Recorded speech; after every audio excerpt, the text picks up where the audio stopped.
This man has not seen his son for 5 years. He's been accused of being a Daesh terrorist, nicknamed Jihadi Jack by the media. But his father, John Letts, denies the accusations. The British authorities stripped Jack Letts of his citizenship in August over terrorism charges. He still holds Canadian citizenship, and his father is asking the Canadian government to bring his son back from Syria and give him a fair trial. But he worries public opinion likely won't be in his favour. It makes me angry every time I hear that term Jihadi Jack. It was invented by a journalist from the Sunday Times, and he couldn't resist the sound of Jihadi Jack, alliteration, because there's Jihadi John, and he thought, oh, Jihadi Jack. So when someone says Jihadi Jack, everyone thinks he's guilty. Most European countries are reluctant to bring back their citizens suspected of joining Daesh due to security concerns.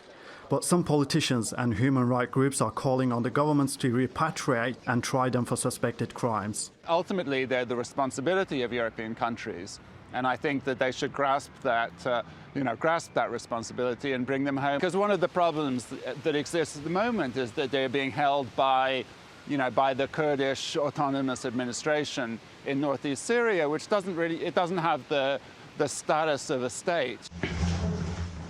Turkish authorities have accused the YPG terror group of emptying one of its Daesh prisons in northeastern Syria. That's as Turkish offensive was underway in the area earlier this month. The president said Ankara will take responsibility for the suspects held in the areas controlled by Turkish forces. European leaders are concerned that suspected Daesh militants will be able to flee Syria and return back to their countries. Since the Turkish operation started, officials have been discussing what they will do with those who may return from Syria behind the closed-door meetings here in Brussels. Jack's family hope their son will get out of Syria, but the chances of suspected Daesh militants being returned to their home countries are looking bleak. Mehmet Solmaz, TRT World, Brussels.